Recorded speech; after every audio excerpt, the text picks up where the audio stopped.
Los Angeles, 1947. A city chasing Hollywood dreams, but also hiding Hollywood nightmares.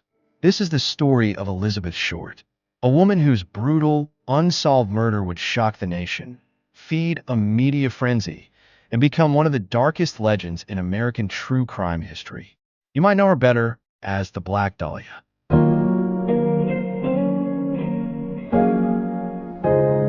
Elizabeth was born in Boston, Massachusetts in 1924. Her early life was tough. Her father abandoned the family when she was still a child, and her mother was left to raise five daughters alone during the Great Depression. By her teens, Elizabeth was already dealing with health issues. She had lung problems that sent her to Florida in the winters, but her eyes were always on something bigger: Hollywood, fame, the dream. In the early 1940s, Elizabeth moved to California. She bounced between cities, lived with friends, and tried to break into the film industry. She didn't have a steady job. She dated men, some wealthy, some with military ties, but she never found the fame she was chasing.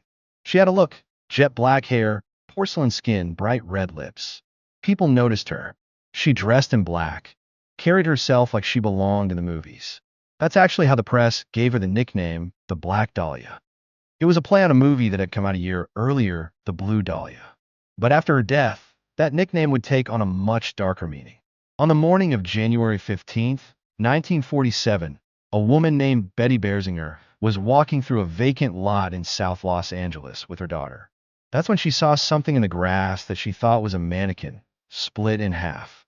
It wasn't.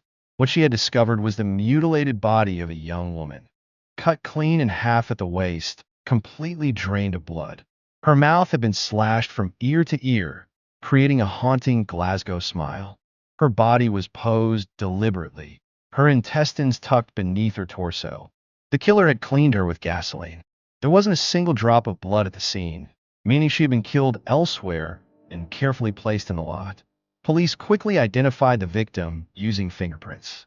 It was Elizabeth Short. The media exploded with the story. Front page headlines ran wild. Journalists painted Elizabeth as a seductive mystery woman, even spreading false rumors about her being a sex worker or involved in crime. But the truth was, she was a young woman with no stable home, no family nearby, and no one to protect her name after death. The investigation was massive. Hundreds of suspects were interviewed. At least 60 people confessed, but every confession led to a dead end. Then, the killer started to taunt the press. 9 days after the body was found, the Los Angeles Examiner received a package. Inside were some of Elizabeth's personal belongings: her birth certificate, business cards, photos, and an address book. All of it had been cleaned with gasoline, just like her body. The envelope was mailed using cutout letters from magazines. That same day, another letter arrived, reading, "Here is Dahlia's belongings, letter to follow." Still, no arrests were made. Years passed. The case grew cold. But one name would later rise to the top of the suspect list: Dr. George Hodel. George Hodel was a wealthy and well-connected physician in Los Angeles.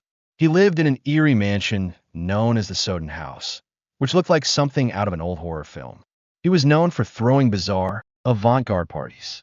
He had a dark past, and in 1949, he was actually investigated for sexually abusing his daughter. During that investigation, the LAPD planted listening devices in his home, and what they recorded was disturbing. On one tape, Hodel can be heard saying, quote, "Supposing I did kill the Black Dahlia. They couldn't prove it now. They can't talk to my secretary anymore because she's dead." Even with that chilling statement, George Hodel was never charged. He eventually left the country and lived in the Philippines for decades.